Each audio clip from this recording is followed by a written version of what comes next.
when the invasion forces of Emperor Claudius first reached the Iron Age settlement here on the banks of the River Soar shortly after 43 AD, the Romans discovered what they would have regarded as a primitive, uncivilised culture, where the people lived in straw and timber roundhouses, existing mostly on the livestock they kept and the crops they grew on their small farmsteads. However, by the time the Romans left Britain, just over 360 years later, this settlement had become a thriving town with huge civic buildings, leisure facilities, established laws and an international language, and all the perks and benefits of being part of the majestic Roman Empire. But these cultural changes and technological advancements did not simply occur overnight. Over many generations the town of Ratae grew and evolved, whilst its people lived, loved, toiled and traded, and ultimately died. This is the story of their town, retold through the archaeology and evidence they left behind. I'm Jim Butler. Welcome back to Hidden Histories of Leicester.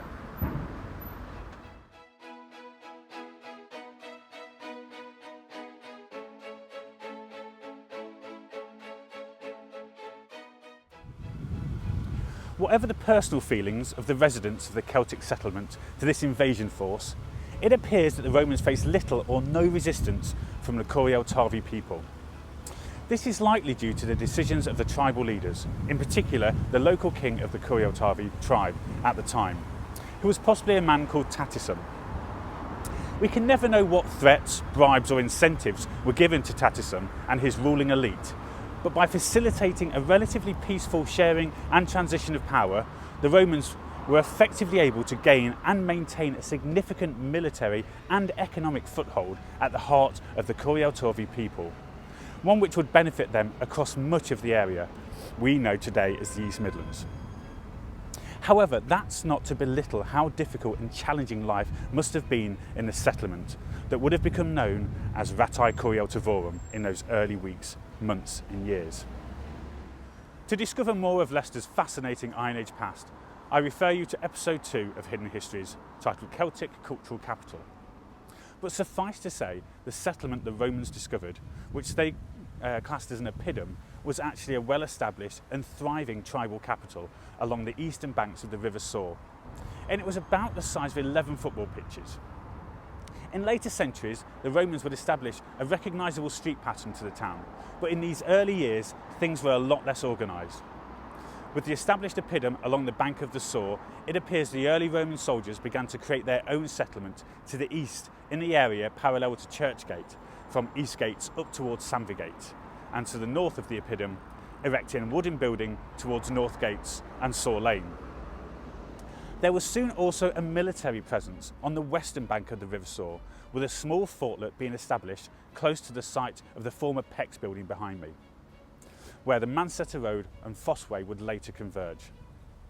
This fortlet, made of timber buildings with a substantial defensive ditch, was perhaps used to control access to the settlement via the natural ford in the river at what is now West Bridge. With the oppidum partially surrounded by this Roman military presence, it's easy to understand how Ratae, in its earliest incarnation, was essentially a frontier town at the very extremes of the Roman Empire. If what lay beyond the settlement wasn't daunting enough for the Roman soldiers, the reaction to their presence from the Britons living within it must certainly have made them uncomfortable. Imagine, if you will, finding yourself in a foreign land, having to live and circulate amongst a savage people whose customs, traditions and language you can barely comprehend, and who utterly and probably openly resent your presence. On the flip side of that, imagine having to live alongside an army of men who have imposed themselves into your world and your home, who take your food and provisions as they see fit without apparent regard for your basic needs, who speak a language you don't understand and make their desires known through the point of their sword, and who perhaps leer and lust after the women and girls nearest and dearest to you. This must have been a difficult and extremely tense time for all within the settlement, where the fragile peace seemed forever in jeopardy. You can imagine, therefore, the response within the town when, in around AD 61, news started to filter through of a violent uprising to the east.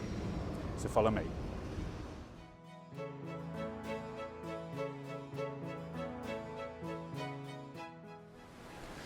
Not all of Britain's Iron Age tribes had welcomed the Romans, as warmly as the Curial Tavori had done. And in fact, such was the cost of having to quell constant uprisings from the likes of the Cotavalonian prince Caractacus that in AD 54, Emperor Nero seriously considered withdrawing from Britain completely.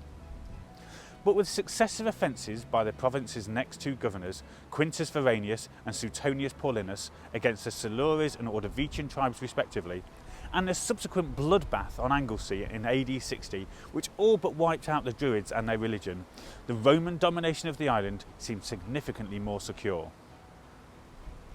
Step forward then the Roman procurator of Britain, Decianus Catus.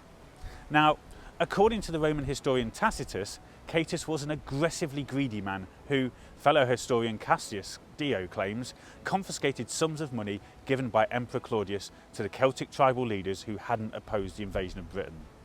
This was a betrayal of good faith shown to those early tribal leaders whose support had been crucial in gaining a foothold in Britain in the first place. One such tribe who had peacefully surrendered to the Romans were the Icini, whose territory bordered the eastern edge of the Curial Tavoran region, and was accessible straight down this Roman road behind me, known as the Via Divana or Gartree Road.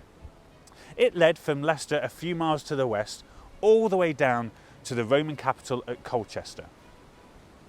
When the old king of the Iceni tribe, Prasatagus, who had supported Roman occupation in the east of Britain, died, his will stated that his wife Boudica and their daughters were to be co-heirs along with the emperor.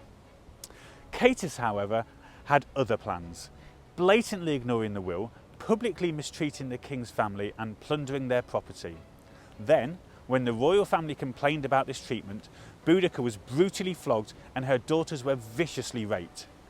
This wicked humiliation and assault provoked an explosion of outrage amongst the Britons, and so Boudica led the Iceni tribe into an open rebellion against Roman rule. The speed at which the east of Britain broke out into rebellion completely caught the Romans off guard, as Boudica and her makeshift army rampaged through the country, sacking the Roman capital at Colchester before burning London to the ground and attacking St Albans, killing any and all Roman inhabitants in their way. After St Albans, Boudica turned her attention north, and she and her army headed for the Midlands.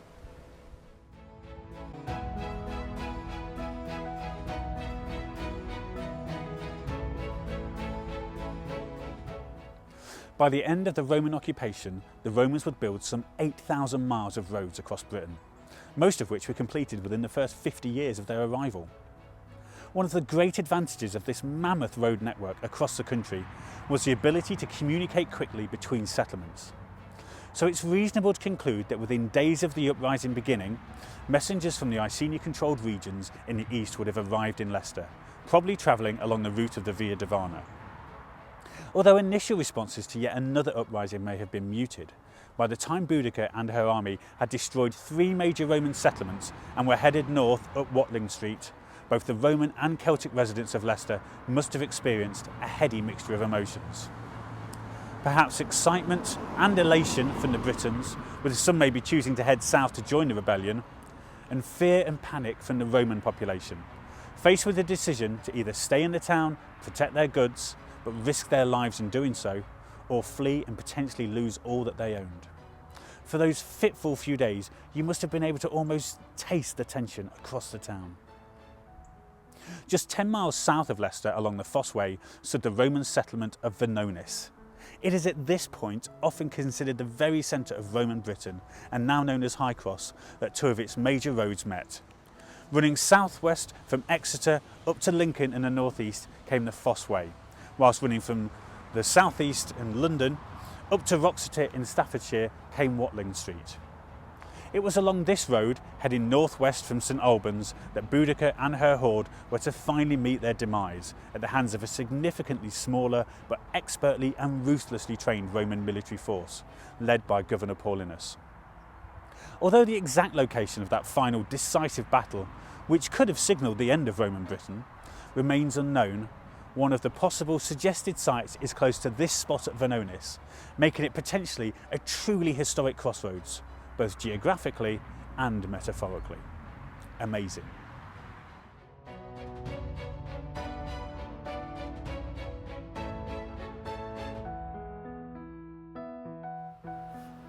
With the utter destruction of Boudicca's army, the Roman military was able to strengthen its grip on all aspects of British life, embedding Roman laws and social structures across much of the province.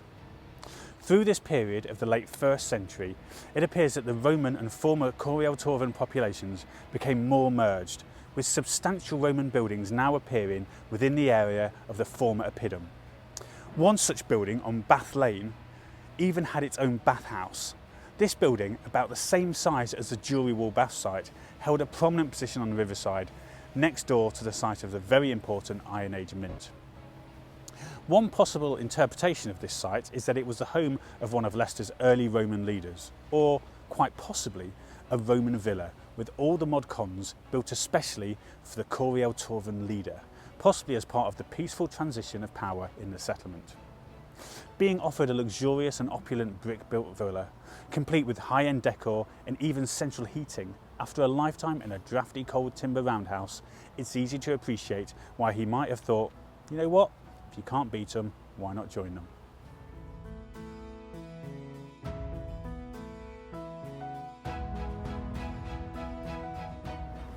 At some point around the end of the 1st century AD and early in the 2nd century AD, there began a massive new restructuring of the settlement into something much more recognisably Roman. Many of the old buildings were swept away and a new rectangular street grid was laid out, complete with drainage ditches and cambered gravel roads. It is likely that the impetus for this extensive redevelopment of the town coincided with the settlement's appointment as the administrative capital of the Corialtoran region, the Civitas Capital. A Civitas Capital functioned as an economic and administrative centre for the collection of taxes and was governed by a council composed of the local elite. With this new position and prominence came an influx of investment as increasingly sophisticated buildings and administrative practices begin to emerge. Following Emperor Hadrian's visit to Britain in AD 122 and the economic stimulus that created, huge public buildings like the Forum and the Basilica are being built, all on a scale the likes of which have never been seen in the town before. To give you an idea of the impact of these buildings, we need only look at the Forum and Basilica, which stood here behind me. The Forum was a large open space where market stalls would be set up.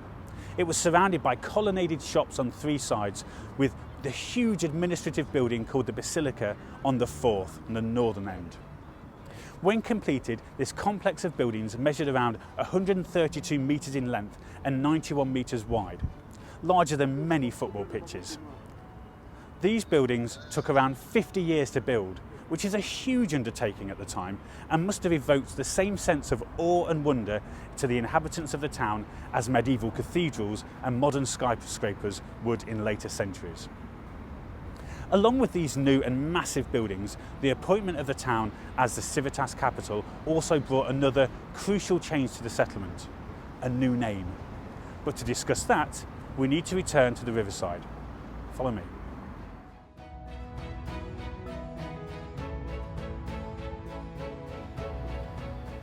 So, along with the position of Civitas Capital, the former Iron Age Oppidum was bestowed with a new name, that of Ratae Corialtorum. Now, Corialtorum is clearly a reference to the Iron Age Corialtovori tribe, who had welcomed the Roman forces early on in the conquest of the island. But what of the Ratae element of the town's name? What exactly does Ratae mean?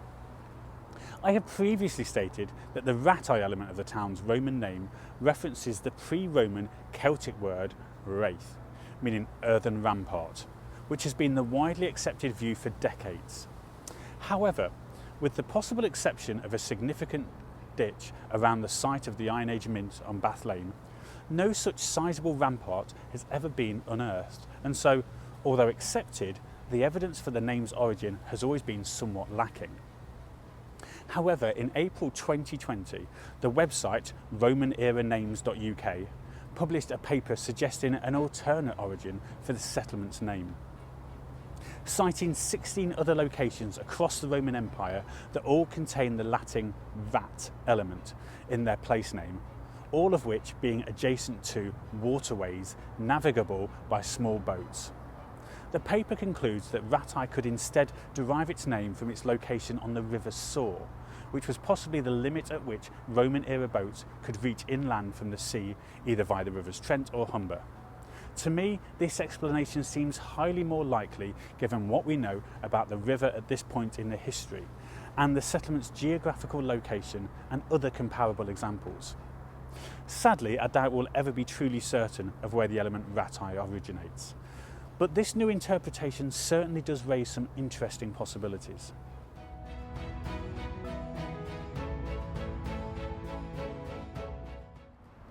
In AD 122, Emperor Hadrian reinforces the northern frontier from barbarian invasion by ordering the construction of a wall from the North Sea at Segedunum near Newcastle to the Irish Sea at Luguvalium, known now as Carlisle. Perhaps because of such initiatives, Roman Britain in the 2nd century AD feels significantly calmer and more prosperous, and this is reflected in the continued developments at Ratae Corieltavorum, which by now is commonly referred to simply as Ratae. In addition to the construction of the grand civic edifices in the town, other buildings to fulfil the population's health, social and spiritual needs were being erected. The Jury Wall behind me was the dividing wall between two such major structures. To my left stood the Palaestra. Although now buried beneath St Nicholas's Church, the Palaestra was a huge exercise hall where citizens could lift weights, wrestle one another and play sports. Then, after they had completed their exertions, people would walk through these two arches to enter the bathhouse, where they could relax, have a massage, then get their bodies scraped, cleaned and their follicles plucked by a slave, before working their way through the increasingly hot pools. However, once physically clean, some citizens may have sought a more spiritual cleansing. The Romans were a polytheistic society, meaning that they worshipped many gods at the same time, in a similar fashion to the Hindu faith today. In addition to having personal shrines to their household gods, there would have been a number of temples in the town dedicated to some of the more popular gods, where followers could worship. Currently, only one such temple has been discovered in Leicester, and it was here beneath the Holiday Inn, directly across the road from the bathhouse and Palaestra. This temple, situated in the very heart of the Roman town, was dedicated to the Persian god Mithras, who was a popular god with soldiers in the Roman army. Interestingly, Mithraism, the worship of Mithras, was considered a rival of early Christianity, and in the early 4th century, after Christianity became legal in the Roman Empire in AD 314, Mithraists were persecuted by Christians until the religion was finally suppressed by the end of that century.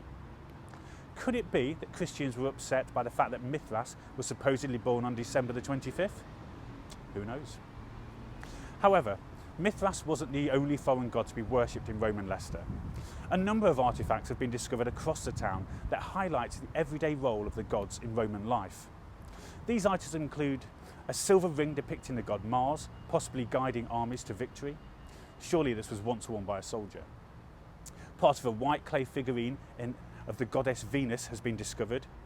These figurines would have been offered at temples or household shrines and are often associated with women during pregnancy and childbirth, perhaps an offering for a safe and healthy delivery for mother and baby. Perhaps the most amazing, though, is a small rectangular panel that once formed part of a rare and luxurious box made in Egypt. Upon the ivory panel is carved the Egyptian god Anubis, squatting amongst lotus flowers and holding a lance. Anubis was a popular god amongst Egyptian soldiers in the Roman army, and only 2 such items have ever been found outside of Egypt. This suggests that somebody with a military connection to Egypt was living in Leicester almost 2,000 years ago. Another temple or religious monument that we know existed somewhere in Ratae was a Septisonium. This would have depicted the 7 gods after whom the Roman days of the week were named. So Sol, Luna, Mars, Mercury, Jupiter, Venus and Saturn. These monuments are often associated with the Emperor Septimus Severus and may have been erected in the early 3rd century to mark the Emperor's visit to the town on his way north to fight the Caledonians in present Scotland. Although we know that regular worship, both in public and privately, was a significant element of daily life at all levels of Roman society, sometimes simple prayer just wasn't enough. Sometimes direct intervention from the gods was required, and for this there were curse tablets. Follow me.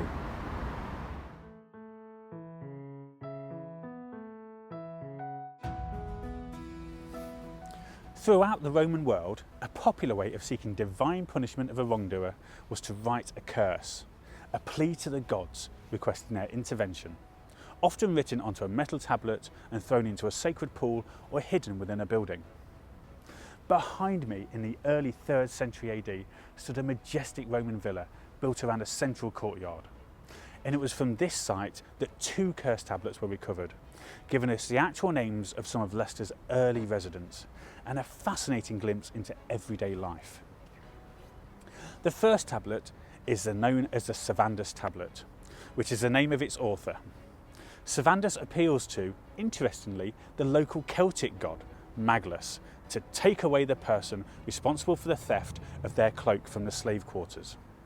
Savandus then goes on to name 19 men and women they suspect of having stolen the cloak. The curse reads like so: I give to the god Maglus him who did wrong from the slave quarters. I give him who did steal the cloak from the slave quarters, who stole the cloak of Savandus. Sylvester Rigamandus, Senilis, Venustinus, Vorvina, Calaminus, Felicianus, Raphaedo, Vendicina, Ingenuinus, Eoventius, Alucus, Senosus, Germanus, Senedo, Cunavendus, Regalis, Nigella, Senicianus. I give that the god Maglus before the 9th day take away him who stole the cloak of Savandus. From this tiny tablet, you can truly feel Savandus' genuine frustration and anger at the theft of his cloak. Interestingly, the last name on the list, Senicianus, has several lines through it. So does that mean that Senicianus managed to prove his innocence sufficiently enough for Savandus to return to the tablet, cross out his name, and then replace the curse back into its sacred hiding place? Sadly, we'll never know. Given that the theft occurred in the slave quarters, the names on the tablet are probably those of the other slaves in the household at the time, giving us a unique insight into the number and diversity of the slaves living here. It would appear that there were at least 20 of them, all living and working within the villa for their owner and their family. Furthermore, we can tell from the names that they were a mixture of Celtic, Latin, Greek, and that these slaves had very diverse origins and backgrounds. The second curse tablet, discovered at the Vine Street Villa site, was shorter but no less angry. Known as a Sabinianus tablet, it refers to the theft of some silver coins. It reads: those who have stolen the silver coins of Sabinianus, that is Similis, Cupitus, Lociter, a god will strike down in this Septisonium, and I will ask that they lose their life before 7 days. Whether either of the thieves mentioned in the curse tablets ever received their divine retribution, we will never know. However, what is clear is the belief by those that made the curses, that their gods could and would act on their behalf, signifying at least the depth of their own personal faith. Come on.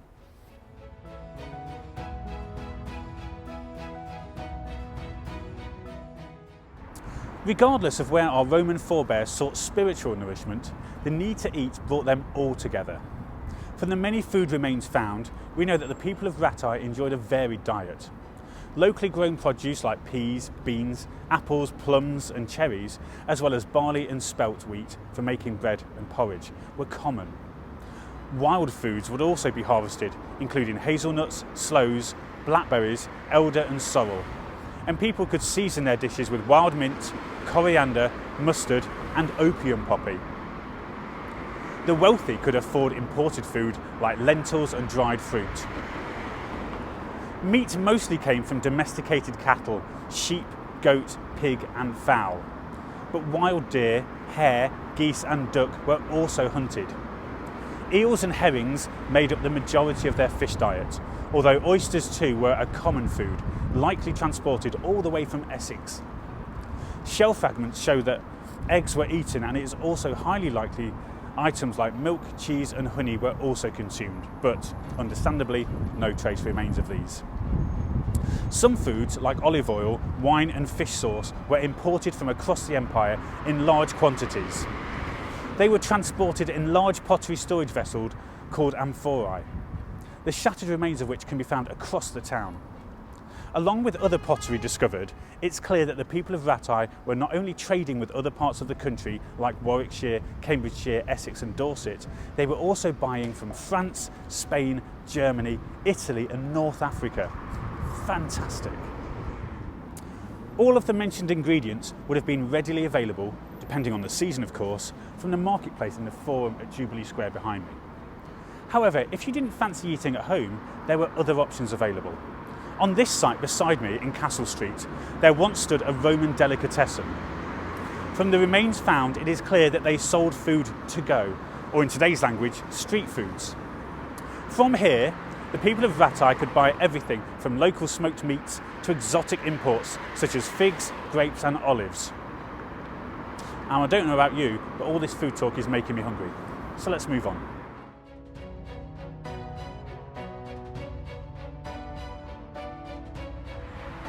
So it was perhaps obvious to everyone but me that I wouldn't fit 360 years of Roman occupation into a single 30-minute film. So I've decided to split the film here. So grab a coffee, grab a bite to eat, and I'll be back soon with part 2. See you soon.